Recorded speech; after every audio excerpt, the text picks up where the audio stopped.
ប៉ុន្តែបើយើងមានអារម្មណ៍ថាអូយហេតុអីក៏ថ្ងៃហ្នឹងឧបសគ្គច្រើនមែនហេតុអីក៏ពិបាកមែនមិនក៏ការងារនេះមិនក៏ការងារនោះមកពិបាកមែនអាហ្នឹង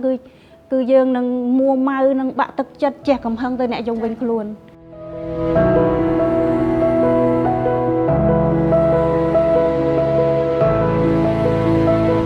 បើសម្រាប់យើងជាស្ត្រីម្នាក់នៅក្នុងគ្រួសារ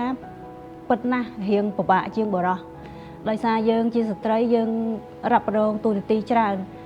ក្នុងគ្រួសារផងហើយក្នុងគ្រួសារនឹងបើយើងរាប់ទៅច្រើនណាស់កូនផងការងារផ្ទះគ្រប់គ្រងអីផ្សេងហើយមួយទៀតតកតងនឹងការគ្រប់គ្រងជំនួញក៏ជាការងារធំដោយសារយើងគេហៅថាគឺទូនាទីដោយសារយើងគ្រប់គ្រងនៅក្នុងក្រុមហ៊ុនយើងត្រូវទទួលខុសត្រូវទៅលើបុគ្គលិកអ្នកដែលគាត់មកចូលរួមការងារមួយយើងចាអញ្ចឹងសួរថាតើធ្វើម៉េចដើម្បីឲ្យការងារទាំងជំនួញទាំងនៅក្នុងគ្រួសារហ្នឹងទៅមុខជាមួយគ្នាហើយយើងអាចចង់និយាយថាធ្វើម៉េចឲ្យវារៀងរលូនទាំ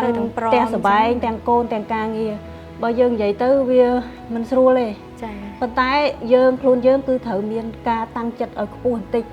ខ្ញុំគិតថារឿងទី1ដែលយើងត្រូវធ្វើហ្នឹងគឺយើងរៀបចំផ្នែកគណិតខ្លួនយើងឲ្យទូលាយហើយការតាំងចិត្តខ្ពស់សិនជាដំបូងហើយបន្ទាប់មកបានយើងធ្វើការងារអស់នោះបានសួរថាធ្វើម៉េចឲ្យរលូនទាំងអស់ផ្នែកគណិតយើងវិជ្ជមានហើយនៅធំទូលាយហើយនៅបើអានឹងបានហើយយើងឆ្ពោះទៅមុខបានហើយខ្ញុំប្រាប់ខ្លួនឯងថាការងារគ្រប់បែបយ៉ាងគឺតែងតែមានឧបសគ្គពេលដែលយើងបើកភ្នែកភ្ញាក់ពីគេងមកគឺជាការដោះស្រាយបញ្ហាអញ្ចឹងដោះស្រាយបញ្ហារាល់ថ្ងៃគឺដូចយើងញ៉ាំបាយរាល់ថ្ងៃអញ្ចឹងអាហ្នឹងដល់ពេលយើងមានផ្នែកគណិតមានកម្លាំងចិត្តរឹងមាំមួយគឺយើងធ្វើការងារអស់នឹងធម្មតាហ្មងប៉ុន្តែបើយើងមានអារម្មណ៍ថាអូយហេតុអីក៏ថ្ងៃហ្នឹងឧបសគ្គច្រើនមែនហេតុអីក៏ពិបាកមែនមិនក៏ការងារនេះមិនក៏ការងារនោះមកពិបាកមែនអាហ្នឹង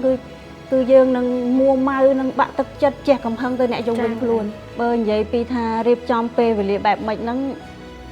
បើសិនជាយើងជាបរិសុទ្ធខ្ញុំគិតថាគាត់ស្រួលហ្វិចការងារជាទូទៅគឺព្រលឹមឡើងគាត់រៀបចំខ្លួនមកធ្វើការចប់ពីធ្វើការគាត់ទៅផ្ទះញ៉ាំបាយញ៉ាំអីគឺសឹងថារួចកាតព្វកិច្ចគាត់ហើយប៉ុន្តែបើយើងជាមនុស្សស្រីអត់ទេព្រលឹមឡើងមុននឹងចេញធ្វើការហ្នឹងក៏រៀបចំកូនចៅទៅរៀនបាយទឹកអីមកហើយបានយើងមកធ្វើការចាហើយត្រឡប់ទៅវិញហ្នឹងបើជាបរិសុទ្ធគេរួចខ្លួនយើងនឹងមានបន្តទៀតខ្ញុំបែងចែកថាខ្ញុំទៅធ្វើការពេលមកផ្ទះគឺខ្ញុំត្រូវពេលវេលាខ្ញុំឲ្យកូនខ្ញុំការងារខ្ញុំទុកសិន